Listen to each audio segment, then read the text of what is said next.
29 Ekim ve Kürtler.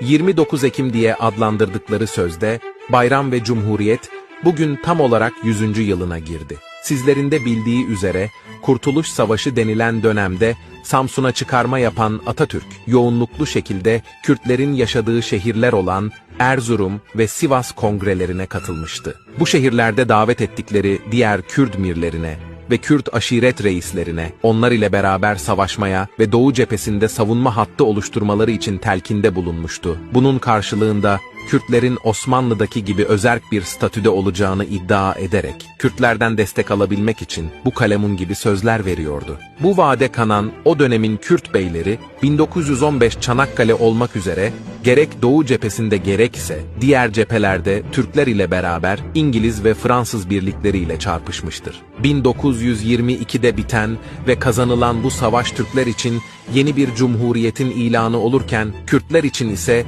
yeni bir felaketin kapısını aralamıştı. Çünkü Kürtlere verilen hiçbir söz yerine getirilmediği gibi, Lozan'da Kürtler adına bütün kaynak arşiv ve belgeleri yok ederek aslında Kürtlerin de Türk olduğunu, yalanını dillendirmeye başlamışlardı. Bu sayede Lozan Antlaşması ile beraber Kürtlerin toprakları 4'e bölünmüş ve tüm ulusal hakları tahrip edilmişti. Bu sinsi planı uygulayan o dönemin tekçi Atatürk rejimi, 1925'te patlak veren ve sözünde durmayan Atatürk'e karşı direniş gösteren Şeyh Said ve arkadaşlarının mücadelesini de kanlı şekilde bastırmıştı. Haklarından vazgeçmeyen Kürtler, 1926 yılında Hoybun öncülüğünde Ağrı Cumhuriyeti'ni ilan etmiş ve Kürtlerin en temel hakkının kendi devletlerinin olması gerektiğini izah etmişlerdi. Tam o sırada Atatürk rejimi yaklaşık 4 yıl sürecek ve Zilan katliamı ile son bulacak bu yeni vahşeti kanlı bir şekilde tarihe geçirmişti. Hemen akabinde 1937'de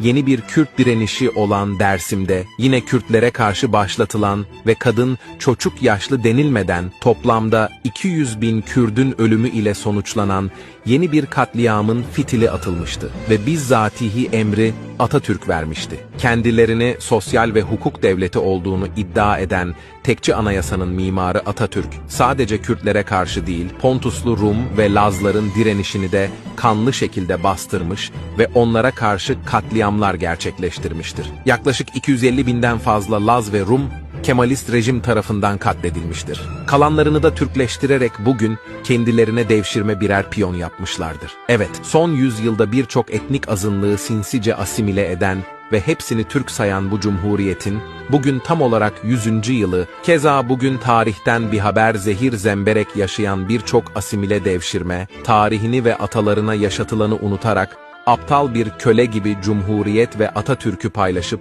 salya sümük ağıt yakabiliyor. Aslında bu ne perhiz ne de salatadır, hakikatin kendisi ve bilakis aynasıdır. Bu sebepten dolayı tüm Kürt soydaşlarımız bu konular hakkında kendilerini bilinçlendirmeli ve etrafındaki her Kürdü uyarmalıdır. Çünkü Kürde temel ve yaşam hakkı tanımayan bu sözde Cumhuriyet'in 100. yılı ya da yeni yılı bizler nazarında katliamlardan başka bir şey ifade etmemektedir.